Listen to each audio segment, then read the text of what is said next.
Ini itu kan kita ada, jadi pada kasus ini kita kedatangan seorang pasien yaitu Mr. L yang mana umurnya itu ada 38 tahun yang datang dengan chief complaint yaitu terdapat benjolan pada leher kiri yang membesar dari yang awalnya seukuran biji jagung hingga sebesar bola pingpong.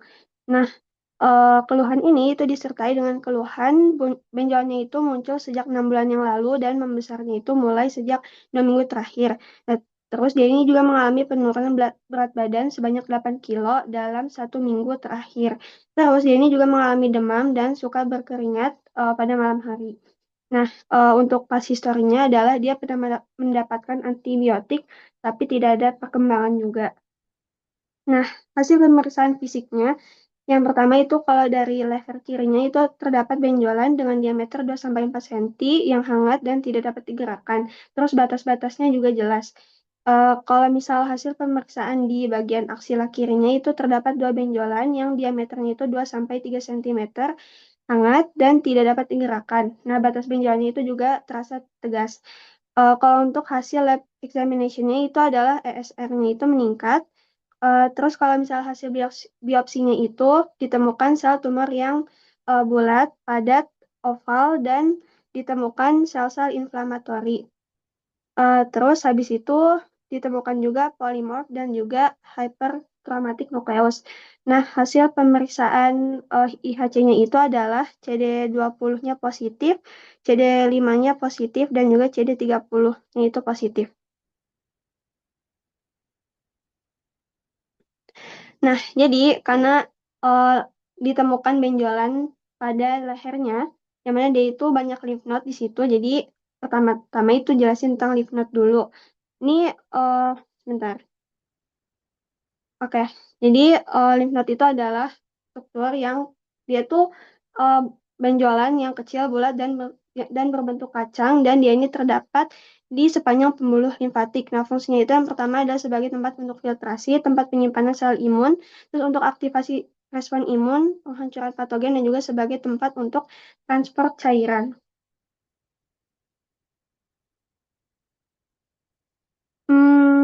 Oke. Terus habis itu selanjutnya strukturnya itu dibagi menjadi dua. Yang pertama itu bagian luar, yang mana fungsinya itu adalah untuk proteksi.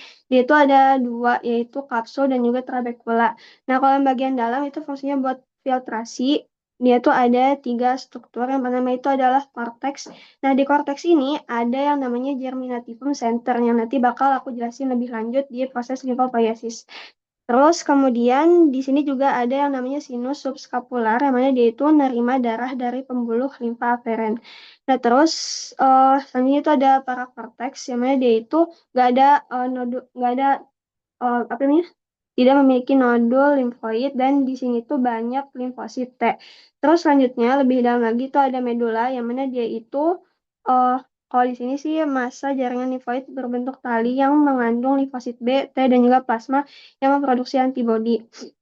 Kemudian kalau untuk sistem salurannya itu buat si cairan limfanya ini masuk itu melalui pembuluh aferen.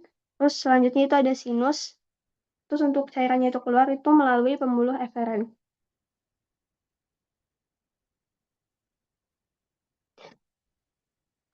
Ini bisa aku zoom ya. Nah ya, jadi di sini kan eh oh, bisa. Jadi si ini si apa namanya cairannya itu kan masuk lewat, bisa kelihatan nggak sih di sini? Nggak ya? Ya deh, coba deh. Jadi kan si cairannya tuh masuk lewat sini. Nah, terus nanti di sini tuh di bagian sini itu ada banyak sel-sel B. Sel-sel B yang nanti dia ini akan membaca kalau misal ada antigen yang masuk.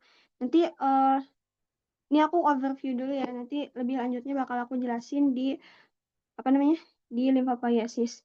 Di bagian korteksnya itu bagian luar. Sementara kalau misal medula itu bagian yang sini nih. Karena kan ada maaf, kalau misal medula itu kan yang bagian sini ya. Bagian sini itu medula.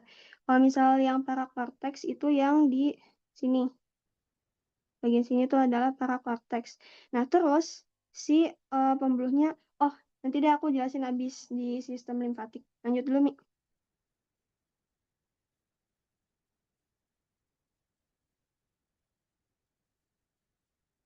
Nah, terus lymph node ini ada klasifikasinya, yang mana dia tuh ada yang di superficial, yang mana dia tuh dekat permukaan. Dia tuh lebih tepatnya ada di jaringan subkutan di bawah kulit. Terus ada yang di deep lymph node, yang mana dia itu ada di jaringan tubuh yang dekat dengan pembuluh darah. Nah, ini sebenarnya hafalan sih. Kalau misal lokasinya ada 70 di cervical, ya nanti kalian bisa hafalin aja ya bagian sininya. Lanjut. Nah, terus organ limfoid, next aja nih. Nah, jadi organ limfoid ini kan fungsinya buat produksi dan juga untuk pematangan si sel limfosit kan. Nah, dia tuh dibagi menjadi dua, kalau misal yaitu yang primer sama yang sekunder. Nah, kalau yang primer dia itu apa ya, tempat pembentukan. Nah, dia ini ada di dua tempat, yaitu di bone marrow sama di timus. Kalau di bone marrow, dia ini tempat terjadinya hematopoiesis dan juga untuk maturasi sel B. Nah, tapi si limfosit ini kan ada yang B sama yang T kan. Nah, kalau yang T itu di maturasinya itu di timus gitu.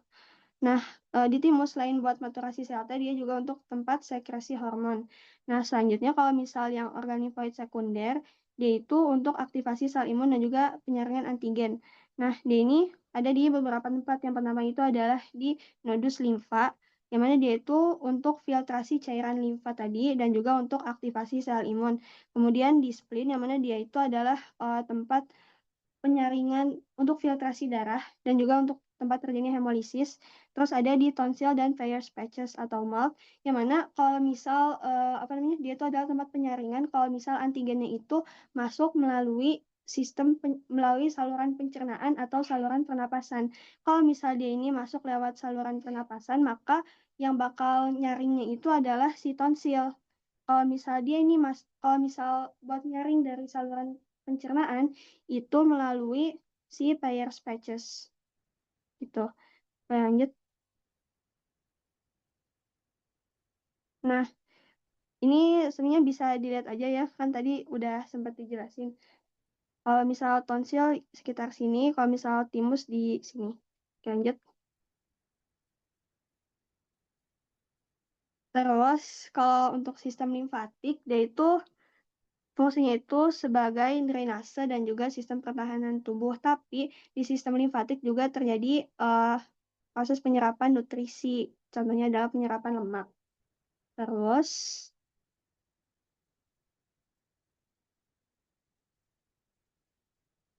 nah, oke.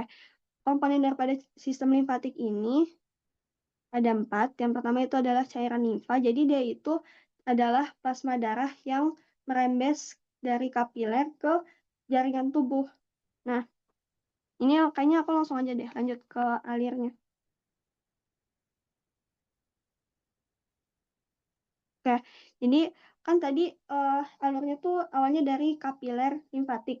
Nah, jadi kan di darah itu kan banyak banyak plasmanya kan. Nah, si plasmanya ini dia tuh merembes ke jaringan tubuh gitu.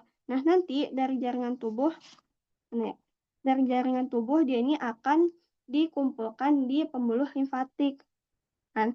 Nah, habis itu dari pas udah masuk pembuluh limfatik itu namanya berubah menjadi cairan limfa. Kalau masih di jaringan itu sebutannya adalah cairan interstisial. Nah, cairan limfa nanti ini akan masuk ke pembuluh yang lebih besar. Terus dia ini bakal dilanjutin untuk difiltrasi di nodus limfa. Nah, gimana cara supaya, kan kalau misal di jantung kita atau kayak misal di pembuluh darah, supaya cairannya itu mengalir, kan ada pompanya kan. Nah, tapi kalau misal di cairan limfatik ini dia nggak punya pompa. Jadi dia ini, apa namanya, butuh katup yang cuma jadi di pembuluhnya itu ada katup, ada gambarnya nggak ya? Coba Mi, geser bisa nggak? Nggak ada ya? Coba deh, sebelumnya di Udah ada nodus limfa. gambarnya. Di nodus limfa coba.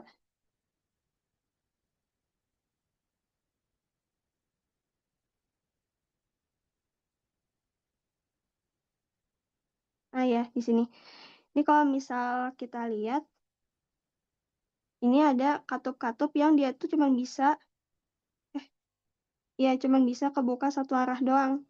Kalau misal ada aliran masuk, dia baru kebuka. Tapi kalau misal kalau misal cairannya itu mau mundur, dia nggak bakal bisa karena dia tuh mekanismenya cuma bisa kebuka satu arah.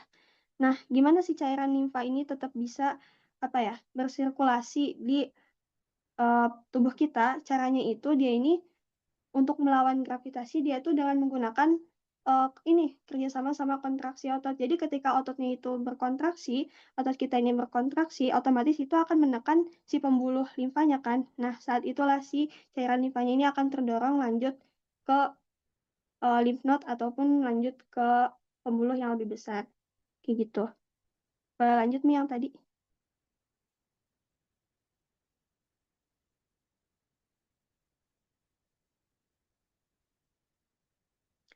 Nah, habis itu dia ini kan masuk ke lymph node. Nah, dia ini masuk ke nodus limfa melalui ini pembuluh limfatik eferen. Nah, di pembuluh limfatik eferen dia ini akan lanjut ke proses filtrasi di subscapular sinus. Nah, di sini di subscapular sinus difiltrasinya itu gimana? Jadi di subscapular sinus ini banyak makrofag yang mana dia ini akan memfagosit benda asing yang ada di dalam cairan gitu. Nah, dari subscapular sinus cairannya itu bakal diterusin ke trabecular sinus yang mana dia ini adalah jalur buat si cairannya itu nyampe ke tempat adanya sel B, yaitu di korteks dan juga ke parakorteks, yang mana parakorteks ini adalah tempat adanya sel T. Itu supaya kalau misal ada antigen yang ada di antigen tuh ini kuman. Kalau misal ada kuman yang ada di dalam cairannya, itu bisa dihancurkan oleh si sel-sel limfosit ini. Nah, udah kan dia difiltrasi di trabecular sinus. Nah, sebelum dikeluarin, dia itu akan difiltrasi sekali lagi di medullary sinus. Nah, karena di medullary sinus ini juga banyak makrofag yang bakal ngeliat lagi nih di cairan ini tuh masih ada benda asing nggak sih? Kalau misal masih ada, sama mereka bakal difagosit. Nah, setelah udah bersih nih dari medullary sinus, si cairannya ini bakal dikeluarin lewat pembuluh limfatik eferen. Gitu. Nah, dari pembuluh limfatik eferen, next nih, ini lagi ya. Nah, kan tadi udah nih dari pembuluh limfatik eferen kan. Kalau mau ingatnya, eferen tuh exit karena dia sama-sama E gitu. Nah, dari pembuluh limfatik eferen dia itu bakal dikumpulin di trunkus. Trunkus itu jadi kayak muara tempat cairan dari pembuluh-pembuluh limfatik yang ada di satu bagian tubuh itu dikumpulin dulu. Kayak misal eh, trunkus tempat ngumpulnya pembuluh-pembuluh limfatik yang ada dari tangan. Itu bakal ngumpul dulu di trunkus sebelum dia ini dilanjutkan ke ductus. Nah, ductus ini apa? Ductus itu tempat muaranya si trunkus-trunkus tadi. Itu. Nah, di tubuh kita ada dua jenis ductus. Yang pertama itu adalah ductus lymphaticus dextra, yaitu yang di kanan. Dia ini cuma ngurusin seperempat bagian tubuh atas sebelah kanan. Boleh ini nggak ada gambarnya nggak? Kayaknya setelahnya deh.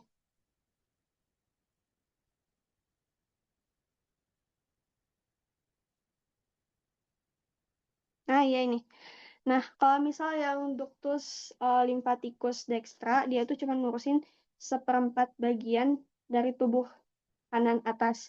Dia cuma ngurusin kepala, terus leher bagian kanan, terus dada bagian kanan, dan juga lengan bagian kanan. Nah, sementara yang satu lagi itu adalah ductus thoraxicus, yang mana dia ini ngurusin 3/4 bagian lainnya. Jadi kalau misal dibayangin, anggaplah tubuh ini dibagi menjadi 4 bagian ya. Kayak gini. Yang atas, kanan, dua, bawah. Nah, dia ini cuman ngurusin, kalau misalnya yang thoraxicus, dia tuh ngurusin yang warna kuning gitu. Dimana dia tuh ngurusin kepala bagian kiri, tangan bagian kiri, leher bagian kiri, dada bagian kiri, dan juga seluruh tubuh di bagian bawah.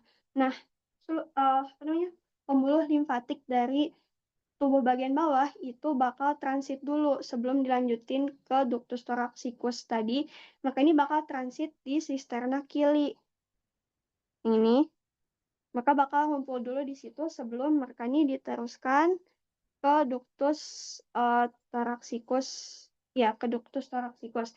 Nah nanti masing-masing ductus yang kanan sama yang kiri itu bakal apa namanya mengalirkan cairan yang udah disaring tadi ke vena, itu vena subclavia. Kalau misal yang dari kanan ke vena subclavia dextra, kalau misal yang kiri ke vena subclavia sinistra, kayak gitu. Boleh lanjut?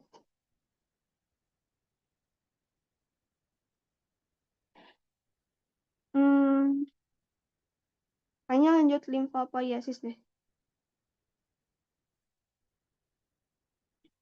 Oke. Nah, jadi ini definisinya bisa dibaca sendiri mungkin ya. Nah, jadi kalau misal limfopoiesis ini, aku langsung ke tahapannya aja deh kayaknya. Nah, iya ya. Jadi yang pertama itu adalah proliferasi, yang mana dia ini terjadi di bone marrow. Nah, dia ini kan semua sel darah itu kan sebenarnya dari hematopoietic stem cell kan. Nah, terus dia ini akan diferensiasi menjadi dua jalur, yaitu jalur mieloid dan juga jalur limfoid.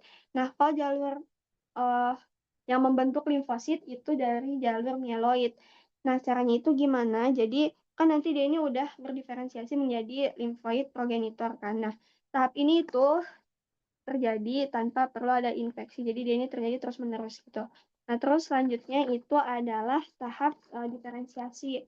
Yang mana dia ini dibagi menjadi dua lagi, yaitu diferensiasi awal, di mana si common lymphoid progenitor tadi itu bakal jadi sel apa nih? Sel limfosit yang mana? Entah itu sel B, sel T, atau sel natural killer.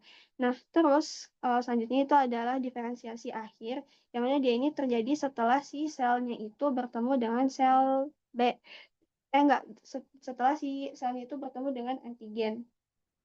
Sel B, dia ini akan diferensiasi di ini di germinal center tadi. Sementara kalau sel T dia ini akan diferensiasi di timus.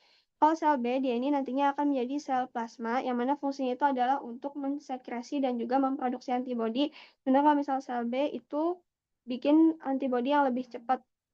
Kalau misal dia ini kena antigen yang sama. Terus kalau misal sel T sitotoksik, itu adalah untuk menyerang sel tubuh yang terkena virus. Kalau misal sel T helper itu untuk membantu mengaktifkan sel plasma. Selanjutnya itu tahap maturasi. Mungkin aku sebenarnya pengen coret-coret di sini, cuman gimana ya caranya? Coba, nih aku boleh ini nggak nge-share screen?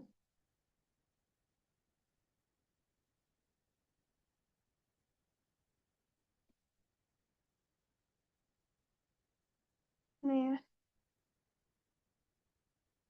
bentar ya, guys.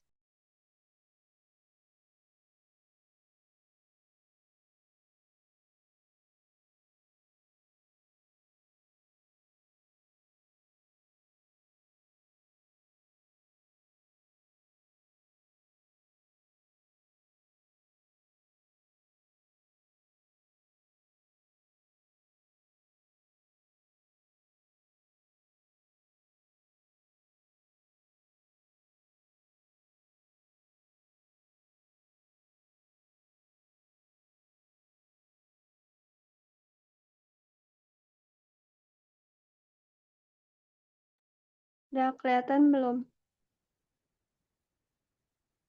Udah kelihatan. Oke, jadi bisa coret ya.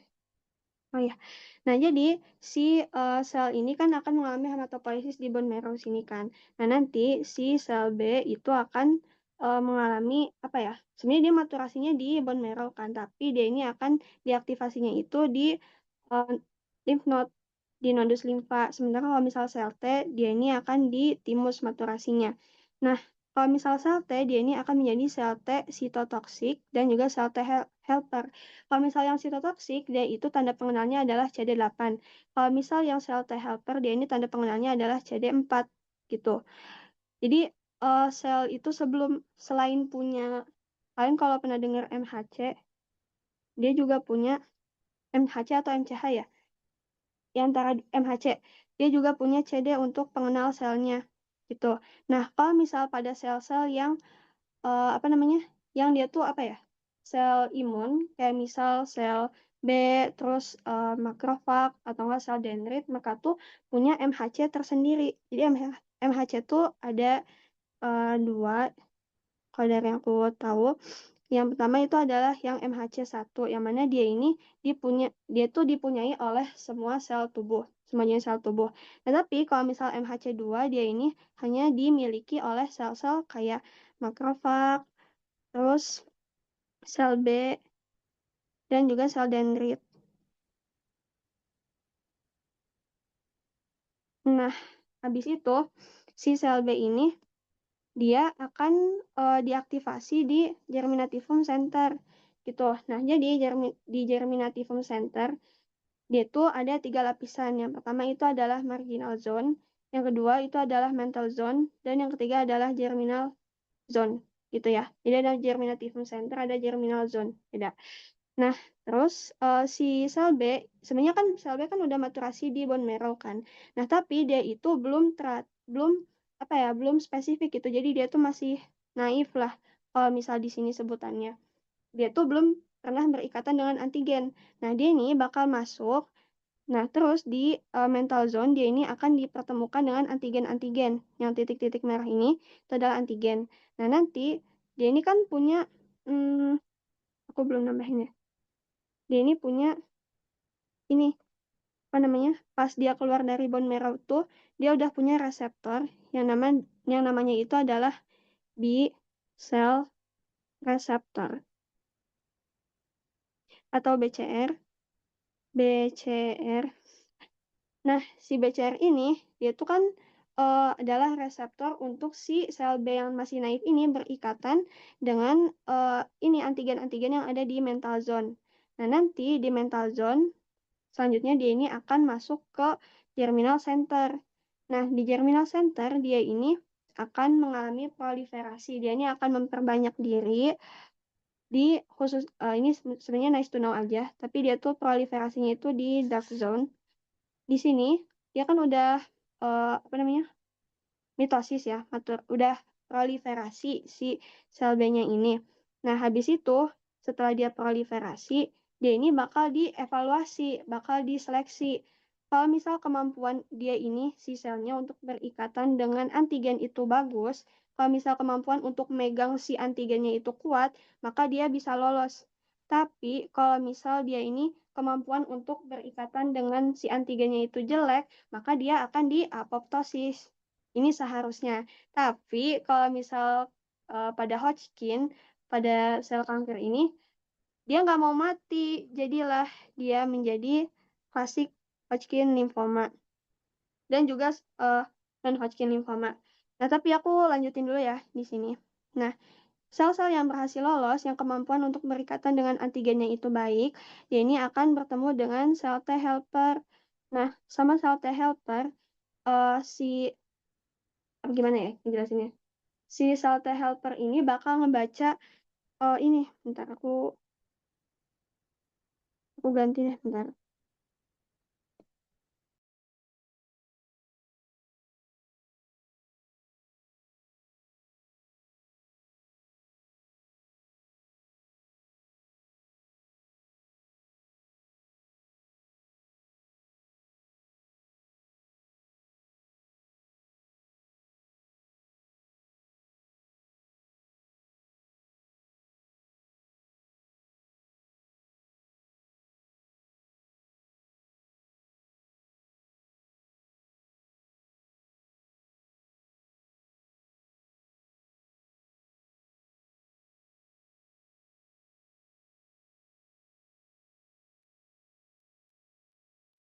Maaf guys, tadi aku kelempar. Boleh minta jadi co-host dulu nggak?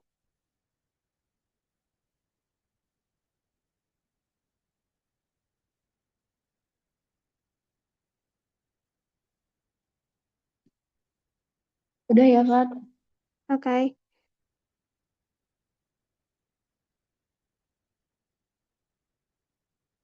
Nah, lanjut ya.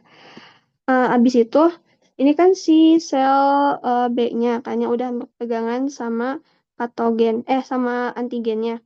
Nah, nanti si sel T helper ini dia ini bakal ngelihat nih si antigen yang dipunyai oleh si sel B ini apa gitu, jenis apa. Nah, kan tadi aku bilang ada MC MHC2.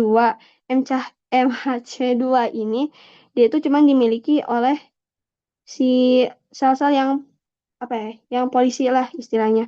Nah, nanti si sel T helper dia itu akan melepaskan sitokin, yang sitokin ini tuh dapat apa ya, bikin si sel B yang tadi itu berdiferensiasi entah menjadi sel plasma sel atau menjadi plasma sel atau menjadi sel B memori.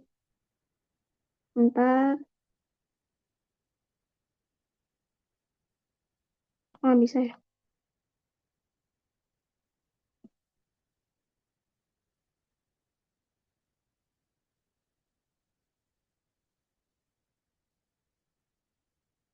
gitu. Nah, habis itu dia kan ada yang menjadi sel plasma dan juga menjadi sel B memori. Nah, yang sel plasma dia ini yang akan melepas antibodi-antibodi, yang mana sebenarnya antibodi itu kayak apa ya, peluru buat ngebunuhin antigen-antigen yang ada di pembuluh darah. Kalau misal sel B dia ini yang bakal inget patogen-patogen apa aja yang pernah menyerang tubuh kita. Jadi kalau misalnya ada patogen yang sama yang menginfeksi tubuh kita, itu bakal lebih cepat diproses sama si sel imun. Nah, selanjutnya aku bakal ngejelasin sedikit tentang gimana sih, apa namanya, tentang si Hodgkin lymphoma. Jadi, si sel B yang tadi nggak mau apoptosis, dia ini dapat menjadi dua. Yang pertama itu adalah klasik Hodgkin lymphoma dan juga non-Hodgkin lymphoma yang ini. Nah, kita ini kan kasusnya tentang klasik Hodgkin lymphoma. Nah, si Hodgkin lymphoma, dia itu, nggak bisa di zoom ya? Bentar ya. Nah, sebelumnya pas masih dari bone marrow, si sel B-nya itu dia tuh kan setiap sel punya tanda pengenalnya masing-masing kan. Ada MHC, ada CD. Nah, kalau yang dipunyai oleh sel B yang normal itu adalah CD19 dan juga CD20 harusnya. Nah, tapi pada Rich-Steinberg cell ini CD-CD yang 19 sama 20 tadi itu tidak diproduksi, tapi mereka tuh malah memproduksi CD15 dan juga CD30 gitu. Itulah kenapa kalau misal di tes hasil daripada orang yang terkena Hodgkin lymphoma itu CD15 dan juga CD30-nya positif kalau misal itu yang klasik. Tapi kalau misal yang non-Hodgkin lymphoma, yaitu yang positif adalah CD20 dan juga CD45. Ini nggak bisa di zoom ya. Nah deh. Nah, terus si klasik Hodgkin lymphoma ini, dia ini ada beberapa jenis. Yang pertama itu adalah yang nodular sclerosis, di mana si ini yang hitam sel Hodgkinnya ya, sel RSC-nya ya, Steinberg-nya. Nah, dia ini mengeluarkan sitokin-sitokin, yang mana sitokin ini tuh bakal manggil sel-sel imun lainnya untuk menjadi kayak benteng dia gitulah. Nah, kalau misalnya yang nodular sklerosis, dia ini akan memanggil sel-sel fibroblast. Yang mana kalau misal kalian ingat, fibroblast itu adalah sel yang nantinya akan membentuk kolagen.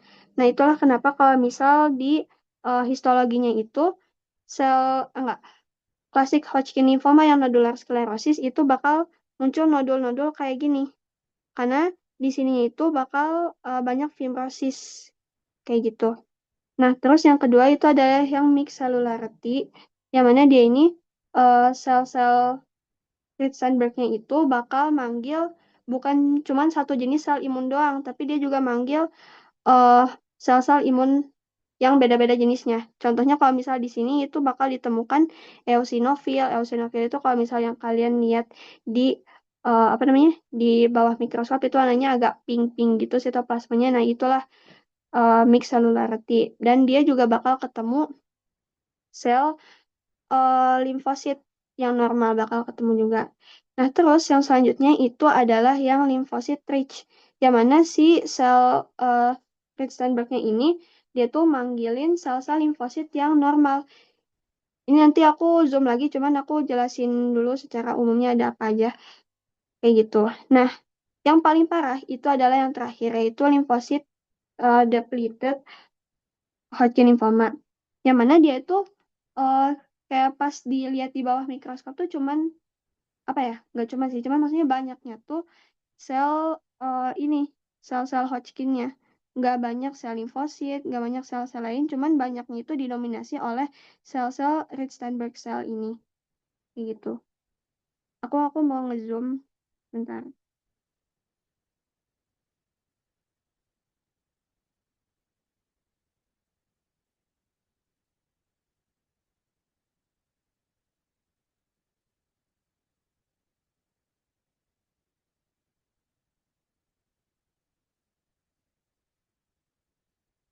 Ini kalau misal kalian lihat, ini kan ada sel Rich-Steinberg-nya kan. Nah, ini nih ditemukan eosinofil. Dan di sininya tuh juga ditemukan sel-sel limfosit yang normal. Ini ada Hodgkin lymphoma juga, cuman yang ini yang awal eye.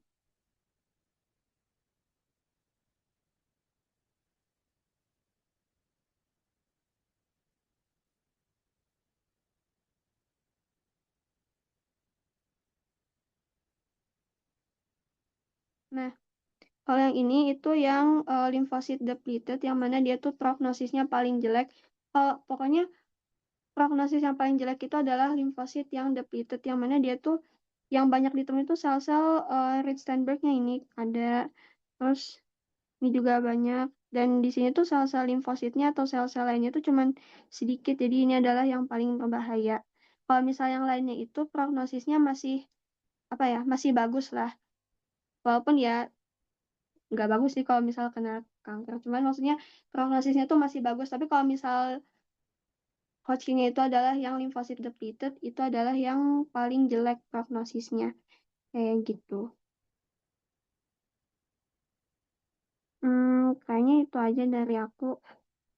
Boleh di-share lagi mungkin Ami PPT-nya. Oke, bentar.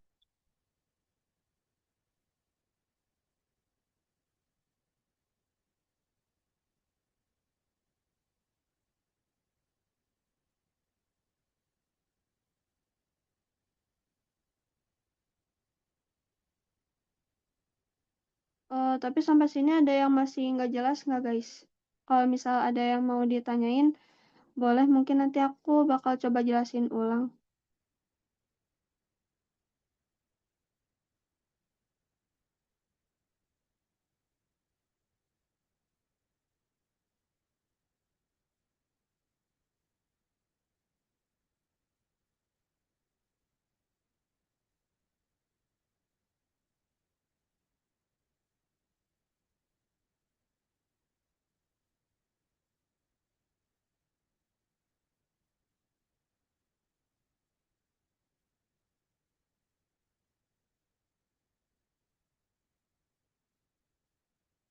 Yang masih nggak jelas nggak guys? Kalau mau di chat juga nggak apa-apa kok. Fatia mau nanya. Ya, Oh, yang tadi yang dari gambar yang kamu jelasin mah kan hmm. lipopositnya itu lebih ke sel B-nya doang. Kalau sel T-nya gimana? Kalau sel T-nya, bentar.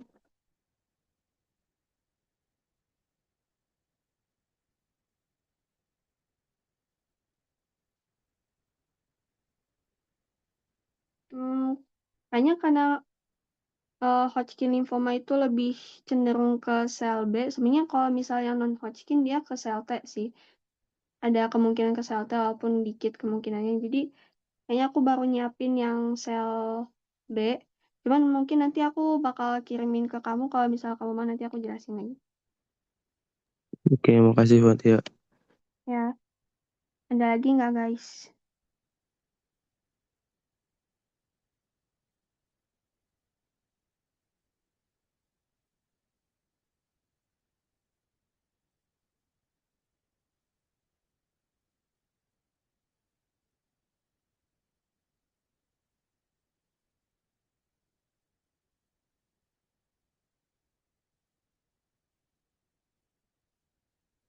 Tapi kalau misal buat Soka, kan tadi sebenarnya aku ngejelasin cuman buat ini kan, apa kayak sebenarnya nggak semuanya harus dijelasin pas Soka, cuman kalau misal udah ngerti alurnya sih harusnya udah ini ya, harusnya udah aman. Mungkin nggak harus sedetail yang tadi aku jelasin. cuman overview-nya aja karena kan waktunya juga pasti terbatas. Kayak gitu.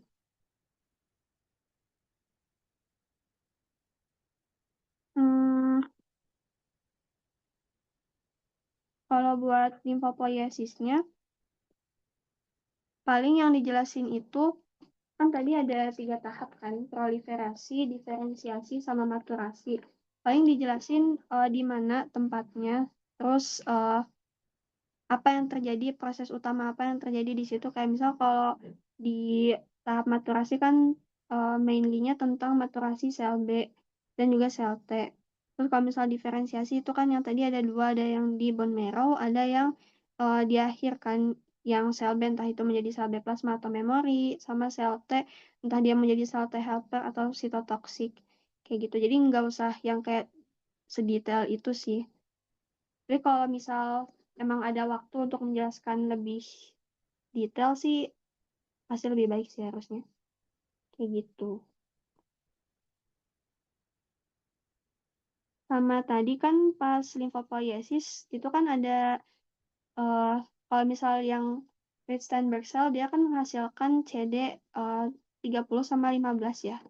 Nah, dia itu, ya udah, asal kalian paham gimana itu bisa jadi alat buat diagnosis si pasien ini kena Hodgkin lymphoma, itu harusnya ini sih udah aman kayak gitu. Ada yang mau ditanyain lagi nggak guys? Kalau nggak mungkin supaya nggak lama-lama bisa langsung ke klinikalnya.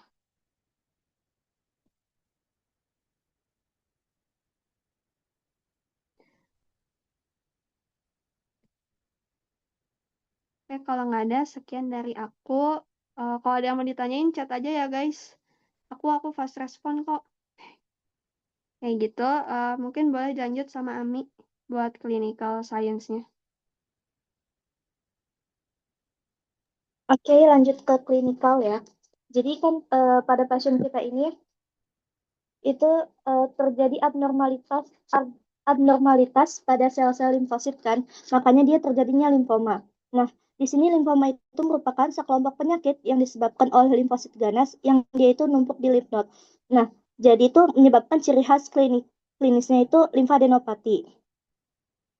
Untuk etiologinya sama faktornya itu yang pertama itu ada infeksi virus, lalu ada gangguan kekebalan tubuh. Biasanya ini yang punya penyakit autoimun itu lebih rentan. Lalu ada paparan bahan kimia kayak pestisida, eh, dan yang terakhir itu ada usia dan jenis kelamin. Nah, untuk yang lymphoma Hodgkin ini biasanya itu lebih sering menyerang pada usia antara 15 sampai 35 tahun, usia yang muda. Nah, kalau untuk limfosit non-Hodgkin itu dia biasanya lebih sering eh, rentannya tuh ke orang tua. Untuk klasifikasinya itu dibagi jadi 2, yang berdasarkan ada atau tidaknya RSC. Yang pertama itu ada yang Hodgkin lymphoma, sama yang kedua itu ada non-Hodgkin lymphoma. Nah, yang Hodgkin lymphoma ini dia tuh yang ditemukannya sel Rich Steinberg-nya. Nah, di sini tuh dia itu lebih sering terlokalisasi atau biasanya tuh kita temukan di salah satu KGB-nya aja. Nah, sama penyebarannya itu teratur. Maksudnya penyebaran teratur itu dia itu kalau misalnya kita temuin di KGB di yang servikal. Nah, dia itu nyebarnya itu bakal ke yang aksila dulu, nggak tiba-tiba langsung ada di inguinal gitu. Jadi dia tuh nyebarnya di KGB yang terdekat dulu. Nah, bedanya kalau misalnya di non-Hodgkin lymphoma ini, dia itu kita temukan bisa di beberapa lokasi KGB dan penyebarannya itu biasanya tidak teratur metastasisnya. Jadi bisa kita temukan di cervical, terus satunya lagi bisa ada di inguinal. Nah, untuk gejalanya itu biasanya itu adanya pembengkakan di area lymph node-nya atau kita sebut dengan limfadenopati yang keras tapi tidak nyeri, dan kita temukan tuh biasanya ada di area cervical, aksila sama inguinal. Nah, di sini tuh ada perbedaan antara limfoma sama leukemia. Di mana kalau limfoma ini dia tuh biasanya lebih ngelibatin sel darah putih, terutama si limfositnya. Nah, biasanya ini terjadinya tuh di jaringan limfatik kayak di lymph node.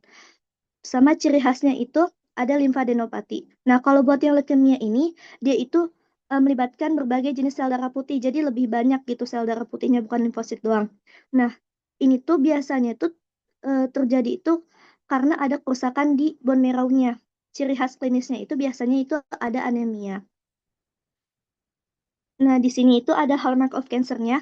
Jadi, ciri khas dari cancer-nya itu kalian jelasin, tapi yang berhubungan sama si limfomanya aja. Jadi di sini ada 5. Yang pertama itu ada sustaining proliferative signaling, di mana sel kanker ini dia akan mengekspresikan protein anti-apoptosis. Jadi kan kalau protein anti-apoptosis meningkat, makanya si sel itu bakal resisten terhadap apoptosis. Jadinya dia terus-menerus membelah kan. Nah, terus yang kedua itu ada avoiding immune destruction, di mana tuh sel kanker ini dia bakal nurunin ekspresi si MHC-nya tadi. Yang tadi udah Fatia jelasin. Jadi kayak MHC tuh kayak kartu tanda pengenal sel normal gitu loh. Jadi kalau misalnya si sel itu dia ada sesuatu yang salah di sel itu, nanti sama si sel setotoksik itu biasanya langsung dibunuh. Tapi karena si ekspresi MHC-nya ini dia turun, makanya si sel sitotoksiknya ini dia nggak bisa ngenalin si sel kankernya. Nah, terus yang ketiga itu ada tumor promoting inflammation, di mana dia ini sel kanker ini manfaatin respon inflamasi itu buat ngedukung pertumbuhannya.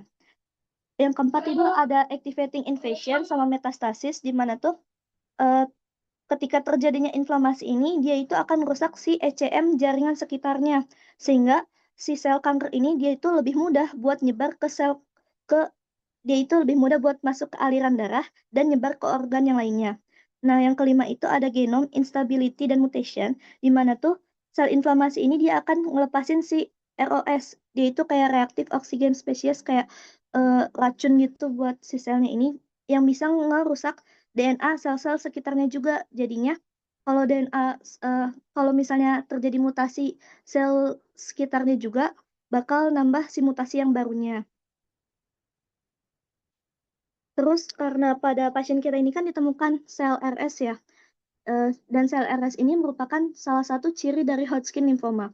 Jadi kita bakal ngebahas tentang Hodgkin lymphoma. Di mana Hodgkin lymphoma ini, dia ini sekelompok penyakit sama sih kayak tadi limfoma juga, cuman bedanya dia ini di kita tuh nemuin ada sel RS-nya gitu. Di sini epidemnya ini, dia ini terdapat distribusi usia bimodal, di mana biasanya itu Hodgkin lymphoma ini, dia ini menyerang antara usia 20 sampai 40 tahun atau enggak usia yang lebih dari 55 tahun. Dan biasanya itu ini tuh diperkirakan mewakili 6% dari semua limfoma di Amerika Serikat. Nah, untuk etiologinya itu, untuk pada pasien kita ini, dia itu idiopatik ya, dia belum diketahui penyebab pastinya itu apa, dan ada kemungkinan infeksi EBF. Untuk faktor risikonya, yang pertama itu ada status imun, di mana biasanya itu yang pasien HIV ini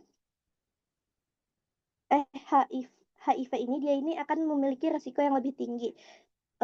Terus ada faktor genetik sama ada faktor usia.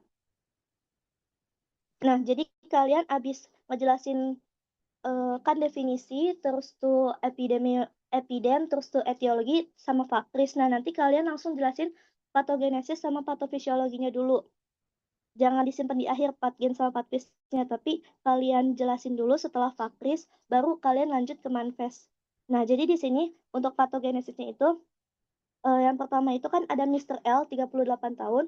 Dia ini ada kemungkinan idiopatik sama ada virus Epstein-Barr. Jadi, untuk patgen ini, kalian itu diusahain semua faktor risiko yang memungkinkan itu dikeluarin.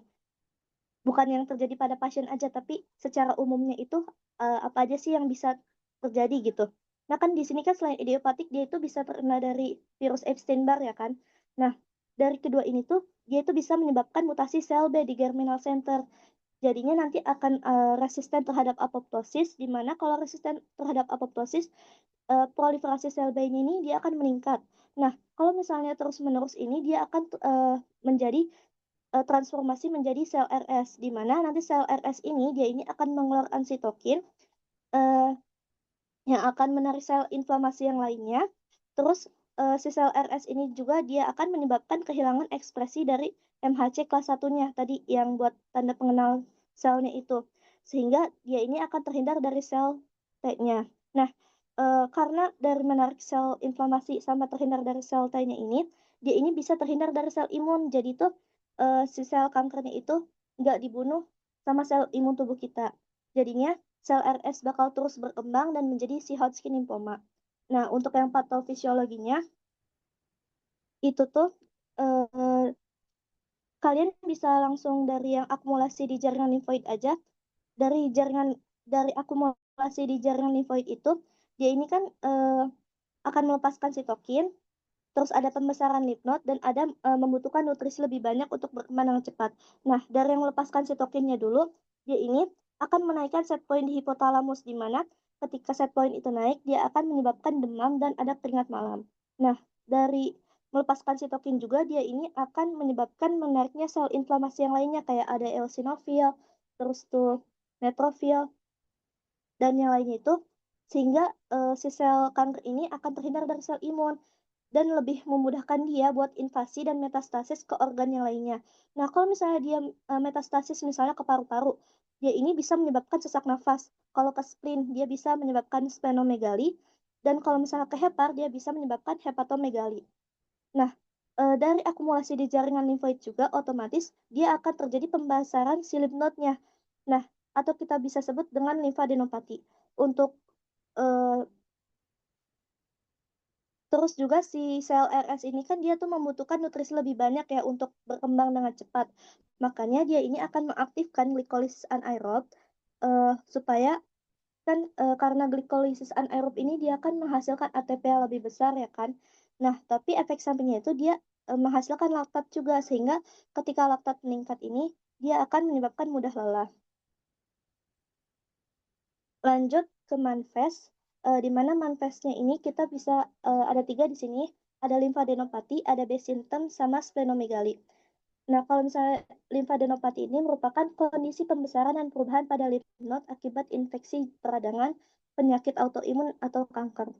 Sebelumnya kan kalau misalnya di DS cutting tuh kalian kan limfadenopati itu kayak punya penjelasan sendiri ya. Jadi sebenarnya tuh yang dijelasin tuh cuma definisi sama etiologi. Nah, jadi aku nariknya ini buat ngejelasin si limfadenopatinya itu kita jelasinnya di manifestasi klinis di Hodgkin lymphoma-nya aja.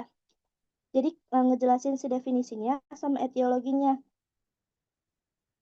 Terus selain limfadenopati, manifestnya itu ada yang base symptom kayak demam, keringat malam, terus penurunan BB, sama yang terakhir itu ada splenomegali. Nah, terus lanjut ke diagnosis. Buat penegakan diagnosis si pasiennya ini yang pertama, kita anamnesis di mana anamnesis itu kita menanyakan pada pasien tuh kayak keluhan yang dirasakan pasien itu apa aja sama riwayat kayak misalnya ada riwayat penyakit sebelumnya atau tidak atau riwayat keluarganya itu bagaimana. Lalu kita masuk ke PE di mana kita masuk periksa dulu TTV-nya. Kalau di pasien kita ini kan dia ini demam ya kan. Terus kita meriksa dari kepala sampai kaki. Nah, di situ tuh kita bisa temukan nih, oh di pasien kita ini dia itu terdapat pembesaran di lymph node di area servikal sama aksilanya. Terus masuk ke pemeriksaan penunjang. Nah, pemeriksaan penunjang ini dia ini meliputi kayak ada lab, biopsi, IHC sama radiologinya. Nah, kalau dari lab itu tadi ada ESR yang meningkat. Terus dari biopsinya kita bisa menemuin RSC sama ada berbagai jenis sel inflamasi. Terus ada dari IHC-nya kita bisa lihat positif CD20, CD5 sama CD30. Sama dari radiologinya, biasanya kalau radiologinya tuh kayak CT scan itu buat melihat di area paru-paru itu dia tuh terdapat pembesaran atau enggak. Jadi eh, tapi kan pada pasien kita ini kan nggak ada sesak nafas ya. Jadi sebenarnya dari situ juga nggak harus CT scan sih, karena dia berarti nggak ada masalah di paru-parunya. Terus masuk ke klasifikasinya. Kalau klasifikasinya ini, dia ini dibagi jadi dua. Ada yang classical Hodgkin lymphoma, ada juga yang nodular limfosit predominan Hodgkin lymphoma. Nah, eh, yang buat klasik ini, dia ini ada 4. Ada yang nodular sclerosis, mixed cellularity, lymphocyte rich, sama lymphocyte depleted. Dimana kalau yang nodular sclerosis ini, dia ini biasanya terdapat nodul jaringan limfoid yang biasanya tuh dikelilingi sama pita fibrosanya. Nah, eh, pada subtipe penyakit yang ini tuh biasanya itu varian RSC-nya itu dia sel lakunar. Nah, kalau yang mixed cellularity ini biasanya ini dia ada campuran inflammatory selnya. Untuk yang lymphocyte rich itu biasanya lebih banyak sel limfositnya daripada sel RSC-nya, jadi prognosisnya bisa dibilang lebih baik. Lalu untuk yang limfosit depleted ini, biasanya yang subtipe penyakit ini tuh dia jarang terjadi, tapi sekalinya terjadi ini, dia prognosisnya eh, sangat buruk, kayak lebih buruk gitu daripada limfosit yang rich ini, karena kita tuh bisa nemuin RSC-nya itu lebih banyak daripada si limfositnya. Nah, untuk yang nodular limfosit predominannya ini, biasanya itu kita lihatnya itu adanya sel popcorn. Sel popcorn itu kayak itu sel yang punya nukleus yang berlobus banyak. Nah, terus kan tadi udah kalian sebutin klasifikasinya. Nah, untuk case ini tuh kalian harus sebutin stage-nya. Jadi abis kalian nyebutin klasifikasi, kalian nyebutin si stage-nya gimana aja. Nah, kayak misalnya ada di sini ada stage 1 ya kan. Nah, stage 1 itu kita itu nemuin si pembesaran lymph node-nya itu hanya di satu area saja, misalnya kayak di cervical aja. Itu stage 1. Nah, kalau yang kedua itu dia ini biasanya kita temuin pembesaran lymph node-nya itu di dua area, tapi masih dalam satu sisi diafragma. Jadi kan kalau diafragma itu kan atas sama bawah. Nah, jadi kalau misalnya yang stage 2 ini, kita bisa nemuin si pembesarannya itu di area yang diafragma, di area di salah satu diafragmanya aja. Kayak misalnya kita nemuin di diafragma atas nih, di area diafragma ke atas eh, ada dua pembesaran lymph node kayak misalnya di cervical sama axilla. Nah, itu udah masuknya ke stage 2. Nah, kalau misalnya yang stage 3 ini, dia ini udah melibatkan kedua sisi diafragma. Jadi kita bisa nemuin pembesaran lymph node-nya di atas dan pembesaran lymph node-nya juga di bawah. Nah, kalau yang keempat ini dia itu biasanya eh, si pembesaran lymph node-nya itu udah di mana-mana, sama dia tuh udah ngelibatin si ekstranodal. Ekstranodal tuh kayak paru-paru, terus hepar itu tuh udah masuk ke ekstranodal. Nah, terus untuk yang pada pasien kita ini, dia kan stage 2B ya kan. Nah, kalau yang B ini, dia itu udah muncul gejala B symptom. Kayak yang ada demam, terus tuh ada yang keringat malam, BB turun itu dia udah masuk ke yang B. Kalau misalnya A itu kan dia tanpa gejala ya kan. Terus untuk yang BD-nya ini kita ambil dari penyakit yang gak berbeda jauh dari Hodgkin lymphoma, di mana ada yang non-Hodgkin lymphomanya itu sendiri sama yang lymphadenitis tuberkulosis. Nah, eh, mungkin langsung ke manajemen ya. Jadi untuk manajemen itu sendiri di sini tuh kalian jelasinnya per stage gitu. Yang pertama itu kan ada early stage. Jadi kalau yang early stage itu dia itu pemberian dari combined modality treatment, yaitu gabungan antara kemoterapi sama radioterapi. Jadi sebenarnya kalau misalnya lebih gampang nih ya, kalian yang early stage itu kalau misalnya mau hafalinnya gampang, hafalin yang early stage itu yang 2 sampai 4 siklus ABVD aja.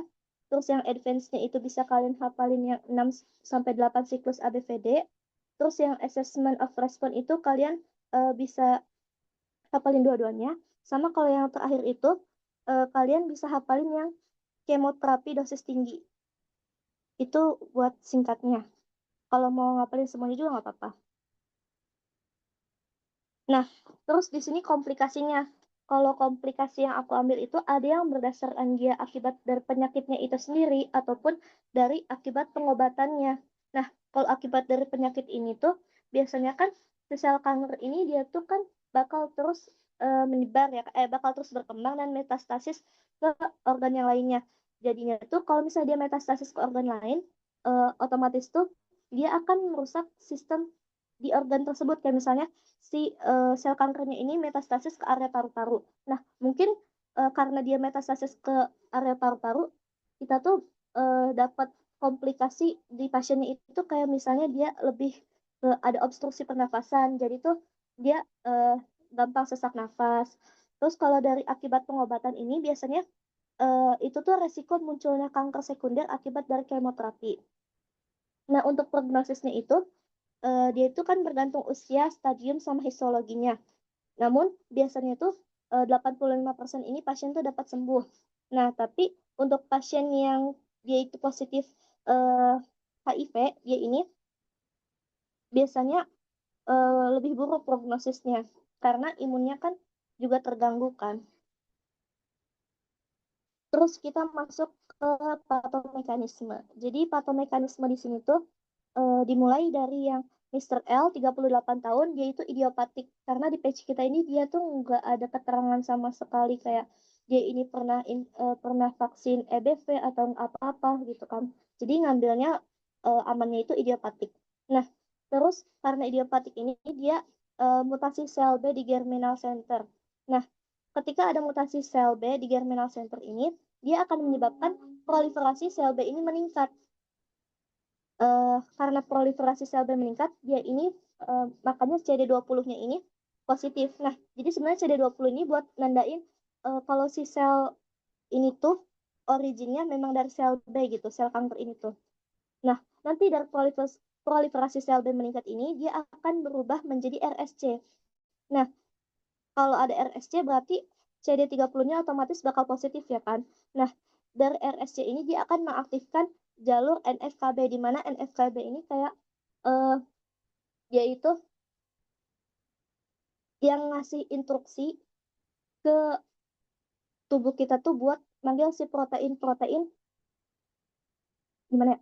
Jadi tuh NFKB ini kayak kalau NFKB ini aktif, dia ini yang bakal manggil si protein-protein kayak protein-protein buat sistem kekebalan tubuh kita gitu kan. RSC ini kan eh, bisa dibilang dia ini kan sel yang abnormal ya, jadinya dia ini akan memicu respon gak baik ke tubuh kita, jadi makanya ngeaktifin si jalur NFKB ini. Nah, ketika si jalur NFKB ini aktif, dia ini bakal ngelepasin si protein-protein yang emang buat pertahanan tubuh kita gitu. Kayak misalnya anti kayak misalnya dia itu melepaskan sitokin. Nanti dia tuh dari melepaskan sitokin ini dia akan eh, contoh dari sitokin ini ada interleukin 5. Nah, interleukin 5 ini dia itu buat menarik sel-sel inflamasi. Nah, dari menarik sel-sel inflamasi ini, otomatis kan nanti sel inflamasinya ini dia bakal berkumpul di area sel kankernya kan. Ada eosinofil, neutrofil, sama basofil. Nah, ini tuh yang nyebabin mixed cellularity. Nah, eh, terus lain yang dari eosinofil, neutrofil, sama basofil ini, dia juga bakal memanggil si limfosit, makanya CD5-nya plus. Nah, dari melepaskan sitokin juga salah satunya itu ada TNF alfa. Nah, TNF alfa ini dia yang akan menyebabkan katabolisme lipidnya itu akan meningkat. Nah, ketika katabolisme lipidnya itu meningkat, otomatis nanti si lipidnya ini kan otomatis nanti kan otomatis kan nanti kayak glukosa lipidnya itu kan dia akan menurun. Nah, sehingga nanti BB-nya itu akan menurun juga. Terus dia ini dari melepaskan sitokin akan menaikkan set point di hipotalamus yang nyebabin tadi demam sama keringat malam, sama eh, dari interleukin 6 ini dia akan menginduksi hepar sehingga nanti si ESR-nya meningkat. Nah, dari jalur aktivasi NFKB ini juga dia ini akan menyebabkan si anti apoptosisnya meningkat. Nah, di mana kalau misalnya anti apoptosisnya meningkat, kan si RSC ini bakal resisten kan jadinya ke apoptosis. Jadi dia akan terus berkembang, di mana kalau dia terus berkembang ini dia akan lebih mudah infiltrasi ke jaringan limfoid yang lainnya. Jadi nyebabin limfadenopati di leher kiri. Nah, ketika dia udah ada limfadenopati di leher kiri, dia ini akan menyebar lewat sistem limfatik sehingga kita juga bisa nemukan di aksila kiri. Nah, karena di sini terdapat eh, kita temukan pembesaran KGB-nya itu di dua area yang berbeda tapi masih berada di dalam satu sisi diafragma, makanya kita sebut dia ini stage 2. Dari semua ini, kita bisa menyimpulkan dia ini terkena Hodgkin lymphoma stage 2B mixed cellularity type. Ada yang mau ditanyain dulu?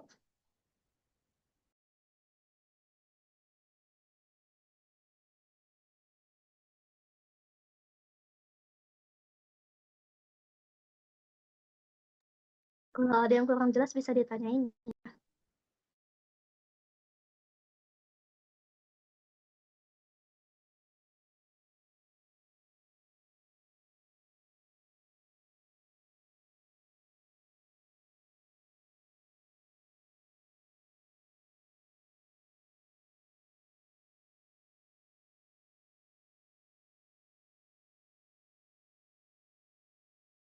Mungkin Fatia langsung jelasin CM aja dulu. Biar nanti yang nanya Oh, sekalian Ami, aku yang mau nanya. apa? Kalau maksudnya jadi interleukin 6 ke induksi apa? Induksi itu maksudnya gimana? Induksi Hepar.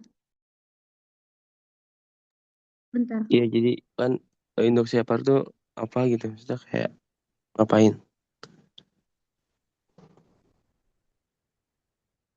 Jadi kayak menginduksi Hepar itu kayak proses eh, memicu kerusakan, perubahan struktur sama gangguan fungsi hati gitu. Jadi kayak lebih tepatnya kayak proses yang nyebabin si kerusakan si hatinya itu.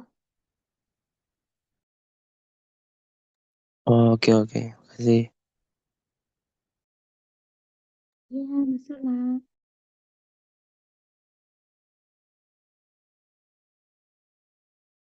Ada lagi yang mau ditanyain?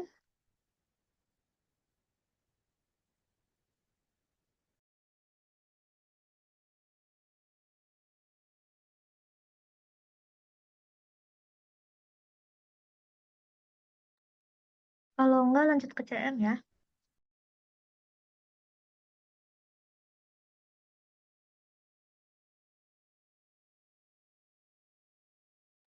Oke.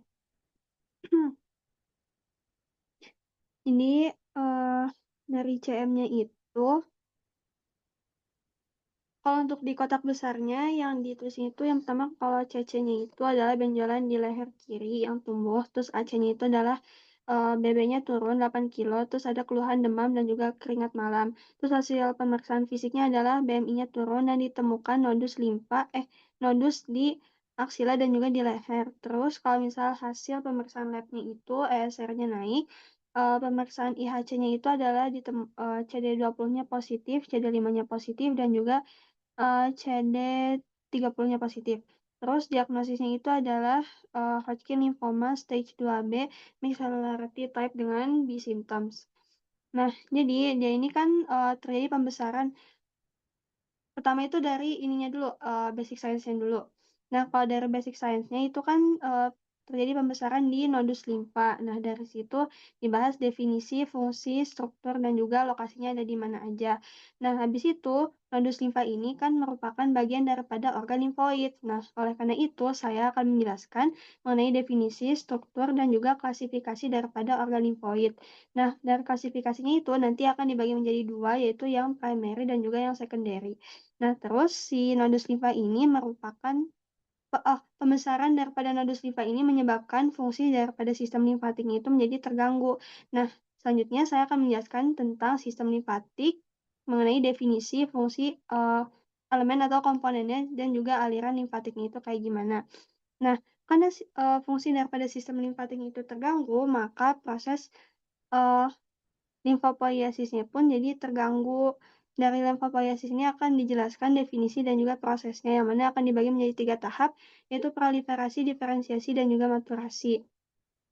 Nah, terus si pasien ini, dia ini terpapar suatu penyebab yang menyebabkan dia ini terjadi mutasi. Nah, dia itu bisa jadi terpapar virus atau karena idiopatik. Nah, kalau misalnya idiopatik, dia udah tiba-tiba aja terjadi mutasi sel B. Dan kalau misal dari infeksi virus, yaitu EBV, dia ini akan mengaktifkan dua jalur, yaitu NFKB dan juga JAK-STAT pathway. Nah, aktivasi NFKB, dia ini akan menyebabkan diproduksinya protein anti-apoptosis. Nah, JAK-STAT dia ini akan menyebabkan sel B yaitu proliferasi atau membelah terus-menerus. Nah, ini tuh akan menyebabkan karena si NFKB-nya ini menyebabkan produksi protein anti-apoptosis dan si zat ini mengaktifasi proliferasi sel B ini terus-menerus. Ini tuh menyebabkan si selnya itu menjadi resisten akan apoptosis alias dia nggak mau mati. Maka terbentuklah limfoma. Nah, dari limfoma ini akan dijelaskan mengenai definisi terus hallmark of cancer. Klasifikasinya mana dibagi menjadi dua, yaitu yang origin. Tapi kalau yang origin kayaknya disebutin aja. Terus yang kedua itu adalah yang Rich-Steinberg cell, yang mana dia ini akan dibagi menjadi dua, yaitu yang non-Hodgkin dan juga yang Hodgkin. Nanti yang Hodgkin ini akan dijelaskan mengenai definisi, etiologi, dan juga sekalian dengan faktor resikonya. Terus epidemiologi, klasifikasi, manifest, diagnosis, DD, komplikasi, prognosis, manajemen, sama patgen patwisnya. Kayak gitu. Berarti aku mau nanya, boleh gak? Iya, ya. Maaf, nggak bisa kelihatan. Itu eh Oh, Lulu. narik Ya, nariknya mau dari umumnya aja gitu. Maksudnya nggak kan mm-mm. kalau misalkan konsep konsep map suka ditarik dari awalnya tuh dari apa gitu. Kalau yang ini enggak ya? Kalau case yang ini. Dari umumnya ya. Iya. Hmm, maksudnya kayak dari hasil IHC-nya dia positif, maka dia narik kemana kayak gitu kah? Yang biasanya tuh kan dari rumah besarnya tuh dari kayak Mm, Mr. mm, L mm, 38 tahun anu banyak gitu. mm, mm. Terus kalau Oh, misalkan nariknya misalkan biasanya dari mm. benjolan di leher kiri baru ke ngejelasin ke pembesaran nodus limpa atau emang mau kayak gitu aja secara umum kayak yang kamu bikin. Eh, kan kita ngawalinya dari nodus limfa ya. Ini mungkin nanti aku bakal tambahin dari benjolan di leher, terus dia kan nariknya ke nodus limfa, terus baru seterusnya kayak gitu. Sama ini nanti ada beberapa revisi deh kayaknya. Tapi nanti aku bakal infoin lagi ya lewat Anin. Karena ini harusnya tuh dari CC-nya kan benjolan, terus dia ini harusnya lanjut ke pembesaran nodus limfa, terus lanjut ke sistem limfatik, terus ke limfopoiesis. Kayak gitu. Makasih Pat ya. Ya, ada lagi.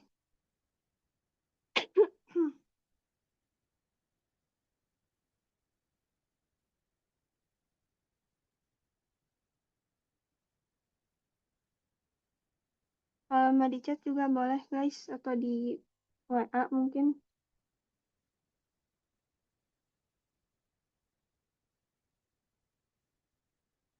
Iya, kenapa?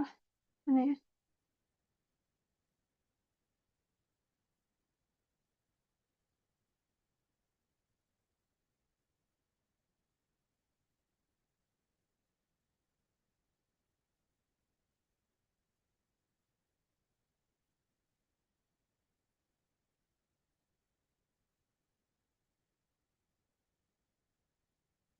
Oh, ini yang di ini ya. DS24 nggak sih, anak? Hmm,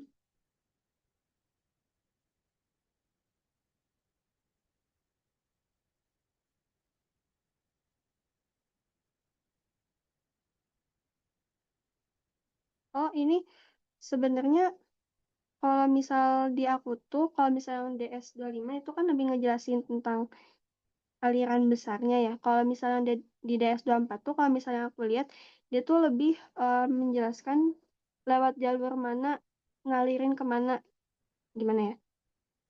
Kayak ini, kan di sini tuh, boleh aku share nggak ya?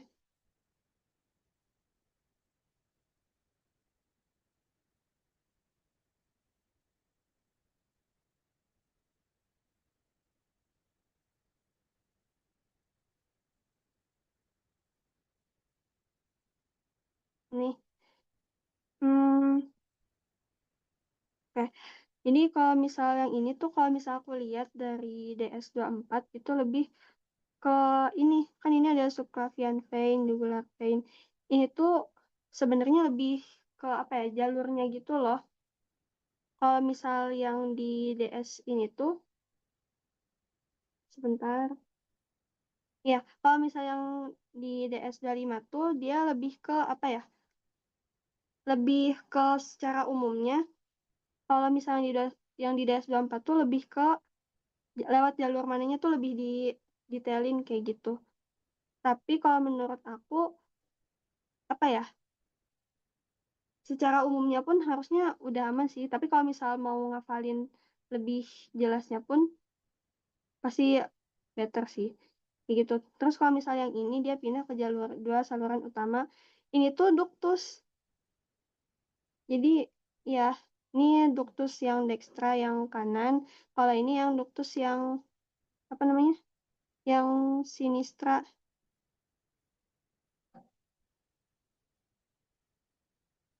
Internal.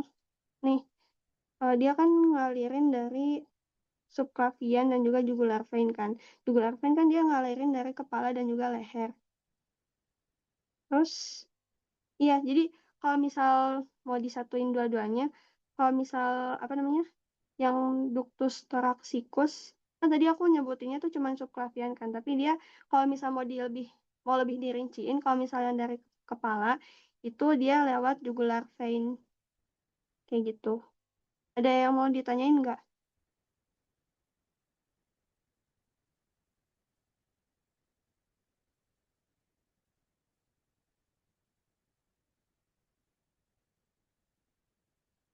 Udah Fat, udah. Aman-aman?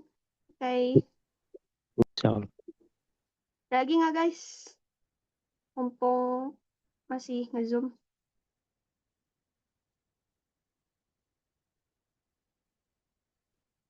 Nanti kalau misal ada yang mau ditanyain lagi, chat aku aja ya. Hmm, nanti aku bilang Kanin deh. Ada tahu nggak sih nomor aku yang mana?